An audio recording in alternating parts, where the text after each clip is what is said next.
शिष्य नरक में क्यों जाते? हाँ, ये भी। एक बार श्री करपात्री जी स्वामी शंकराचार्य पीठ के, पूरी पीठ के, और उनको एक जन ने बोला कि हमको नरक की यात्रा करनी, नरक के दर्शन करने। उन्होंने बोले चलो मैं जिंदा नरक बताता हूँ। बोले कहाँ पर है नरक? सबसे पहले जो तीर्थों का राजा है उसका नाम ले लिया। क्या बोले मालूम? प्रथमयमालय तीर्थराज वासी। पहले यमालय नरक में वास करते तीर्थराज। तीर्थराज कौन है? प्रयाग वासी, वहां के पहले वो। द्वितीय मध्य विराजिताम तम भगवते विश्वनाथ चरणाश्रय, जो विश्वनाथ के चरण में है। आनंदवन है ना, आनंदवने विराजिताम, तो विश्वनाथ के काशी में वो दूसरा वाला है पापी। बोले फिर तीसरा नरक जाने वाला कौन है? तो बोले गुरु दीक्षा जो लेता है वो भी नरक में जाता है। आप सब जन चिंता में पड़े, भैया गुरु दीक्षा लेना चाहिए या नहीं, ये बहुत बड़ा सवाल है। तो बोले नरक कैसा है? अब उन्होंने समझा। सुन, तीर्थ क्षेत्र में जाने के बाद मलमूत्र, शिंक, थूक आदि इसका परित्याग सार्वजनिक रूप में नहीं करना चाहिए। गंगा जी आदि नहाने जाते हैं, साबुन लगा देते, दोष चढ़ जाएगा। कपड़े धो लिए, पील दिए, दोष चढ़ जाएगा। तुमने साधु संत जा रहे छींक दिए, भूल से भी छींके हो, साधु संत के आंख पे अगर हमारा थूक उड़ गया, दोष चढ़ जाएगा, फिर नरक ही तो जाएंगे वो। यानी वहां पर रहकर भी जो अनाचार, पापाचार, अत्याचार कर रहे हैं उनको नरक का ही गामी होना पड़ेगा। दूसरा कोई मार्ग उसके पास बचता है। फिर इस पर एक ही मार्ग है, क्या है मालूम? जब तीर्थ में जाओ तब पहले तीर्थरज के दर्शन करो। और मैं तो मेरे सभी बच्चों को कह रखा हूँ, शिष्यों को, यही करना। आप लोग जब भी तीर्थों में जाओ यही कर। पहले गए बरोबर तीर्थराज को दर्शन करना है, या उस जो भी आप क्षेत्र में गए हो, धाम में गए हो, पुरी में गए हो, वहां के रजरानी को दर्शन करना। और निकलते समय वहां की धूली अपने मस्तक में लगानी है, ऐसी मत्थे रगड़नी है। ठीक है, चाहो तो मस्तक में यहाँ डालो, हमारे ब्रह्मरंध्र पे डालो, जहाँ गुरुस्थान, यहाँ पर मेन गुरुस्थान होता है। जब तुम दीक्षा लेते हो ना, हृदय मध्य विराजिताम, इष्ट देवता, तुम्हारे हृदय में इष्ट देवता है, प्रिय लगने वाले भगवान जो भी है। पर ब्रह्मरंध्र में स्वयं गुरु विराजित होते हैं। गुरु चरणाश्रय, तुम जितनी भी पूजा को बैठ जाओ, होम यज्ञ यजन जिसमें बैठो, पर अगर गुरु पूजन नहीं हुआ, आज भी साधना में पहली माल गुरु की ही की जाती, दूसरी गणेश जी की जाती, प्रथम पूज्य गणेश जी, पर गुरु की ही की जाती है। गुरु चरणाश्रय नहीं जमा, श्री गुरुभ्यो नमः। फिर उसके बाद में फिर तुमको जो गुरु मंत्र दिया है उसका जाप कर सकते हो। नमो नारायणाय, नमो नारायणाय, नमो नारायणाय, नमो नारायण। एक माल हमारे श्री गुरु जी को समर्पित। गुरु चरण में समर्पित नहीं कहते, गुरु जी को समर्पित। अगर चरण में कहोगे तो भी दोष लग जाएगा, क्योंकि आपने जाप किसका किया है? नारायण का। प्रभु को गुरु चरण में नहीं डाल सकते। और जब यत्न में बैठो तो पहली पूजा कोई भी 2 पुष्प निकालकर सामने रख देना, श्री गुरु चरणाश्रय। नहीं जमे तो एक आसन लगवा देना, श्री गुरु चरणाश्रय, खाली आसन पर 2 फूल, ये मेरे गुरु का। उसके बाद पूजा करो। ठीक है, हमको पूजा वाले ब्राह्मण लोग कहते हैं ना, यति लोग, साधु संतों के दर्शन करो, ब्राह्मणों के दर्शन करो। मैंने एक बार सत्संग में पहले भी ये बताया।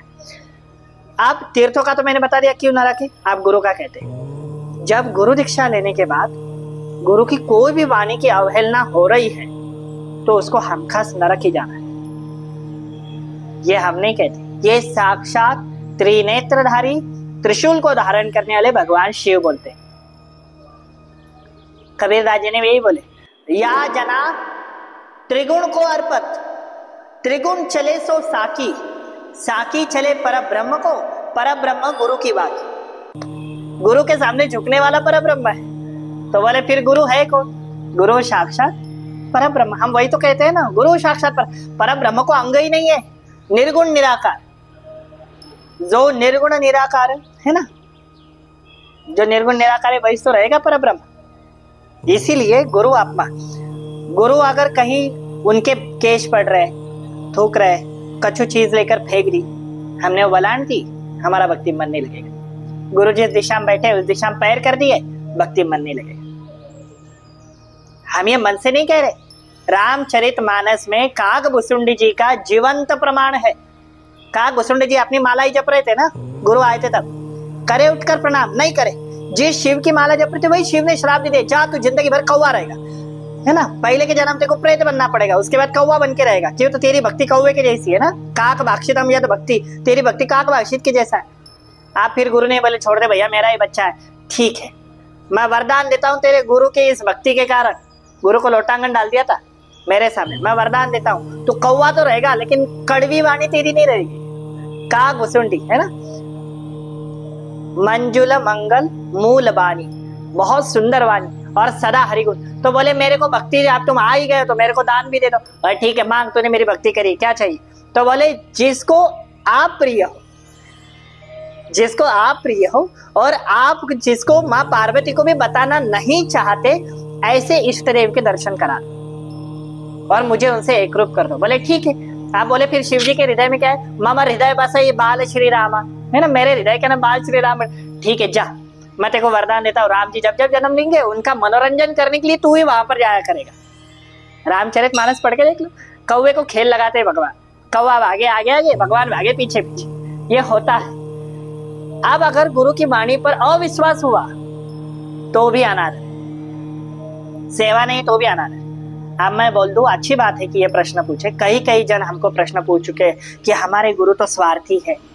ठीक है, ये सभी के लिए, हमारे गुरु तो स्वार्थी है, हमारे गुरु ने अपवानी कह दी, हमारे गुरु ने हमको ऐसा कर दिया वैसा कर दिया। ठीक है, तुम गुरु से रिश्ता क्यों जोड़ रहे हो?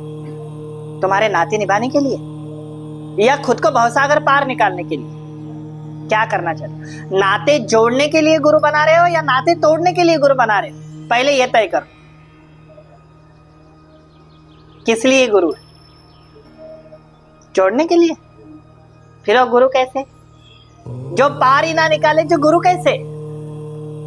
गुरु असली मालूम है कौन है? जब दीक्षा देते तब कहते हैं भक्ताम समर्पये तुभ्यम बालवत परिपालय, ये मेरा बच्चा है, ये तेरे चरण में डाल दिया, आप सीताराम के हवाले, मेरे तो आधार सीताराम के चरणारविंद, मैं तेरा हूं, ये तेरे, तू तेरा जान।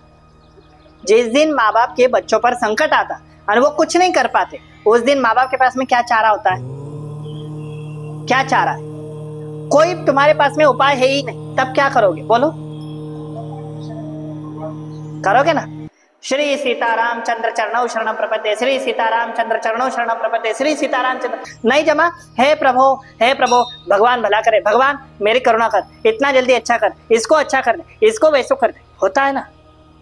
तुमने भगवान देख रखा है? वो करुणा से निकलने वाली आवाज ही तो भगवान है, वो मन का विश्वास ही तो भगवान है ना।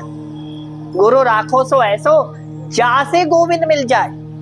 कबीर दास जी भी कहते हैं ना, गुरु गोविंद हो खड़े काके लागो पाए, भली हरि में बा गुरु की जाने गोविंद दियो बताए। सही है। फिर तुम रिश्ता क्यों निभाना चाहते? तुम अपना रिश्ता निभाओ, गुरु से अपेक्षा नहीं है। और जो गुरु से अपेक्षा कर रहा है कि नहीं विनोद, मैंने पूछा, उन्हें एक बार तो भी मीठी बात करनी चाहिए, गई सब भक्ति गई। भैया तुम राम जी को नहीं, राम जी तो अखिल ब्रह्मांड नायक है, राम कृष्ण नारायण इनमें भेद है नहीं, तो उनके धामों में भेद कैसा होगा? साकेत कहो, चाहे गोलोक कहो, चाहे वैकुंठ कहो, चाहे क्षीरसागर कह लो, भिन्न है नहीं। पर अपेक्षा कर ली, तुम चाहे अखिल ब्रह्मांड के नाथ को जगा लो, सब विफल है, सब विफल। गुरु अनादर, गुरु अपमान, गुरु वाणी को अवहेलना, ये तीनों भी पाप के कारण है। यानी इसमें से एक भी चीज हो गई, पहला कारण क्या होगा मालूम? तुम्हारी भक्ति कम नहीं होगी। पहला कारण है तुम भगवान से ही टूट जाओ। ना हम प्रवेशम्याम मंदिरे, तुम श्री मंदिरों में भी प्रवेश नहीं कर सकते, यही सत्य। झूठ लगे तो मैं अभी आपको कितने उदाहरण बता दूं कि जो लोग कहते हैं हमको मंदिर में आना है आना है आना है, वो आ नहीं सकते। और जो एक दो सत्संग को आ जाएगा, मैं तुमको स्पष्ट कहता हूँ, कलयुग से बाहर निकलना है, दो ही रास्ता है, दो ही। एक है कथा सत्संग, दूसरा है नाम। यानी ये जो रियल है ना, हम कोई कथा कथित पुस्तक में पढ़ के बता रहे क्या? नहीं, ये अनुभव है। जो सार का सार निकाल कर तुमको दे, वही तो गुरु है। यानी कलयुग में एक ही है, मैं कहता हूँ साक्षात प्रभु का स्वरूप है ये कथा। अगर मिल रही है, तुम क्षणिक भी बैठे हो सुन रहे हो, तो समझो ये प्रभु के कृपा से। हमारी ना कोई शक्यता है, ना हमारी क्षमता है, ना हमारा बुद्धि बल इतना है, हमारे पूर्वजों की कृपा समझो, पूर्वजों की देवताओं की कृपा समझो, इसीलिए हम बैठे हैं सुन रहे। नहीं तो मैं कहता हूँ कलयुग को श्राप मिला है, श्राप। क्या मालूम? बच्चे हमेशा माँ बाप के विरोध में जाएंगे, गुरु शिष्य हमेशा लालच में चलेंगे, जो दिव्य गुरु है उनकी आयु कम हो जाएगी, भक्त जल्दी मर जाएंगे। तुमने देखना अच्छे लोग चलते फिरते, ये अभी तो था पता नहीं, और जितना पापाचार करो भैया भोगो, चलो अभी बहुत बाकी है ना, भक्त जल्दी चल जाएंगे। उम्र कम हो जाएगी, खाया हुआ अनाज पचेगा नहीं।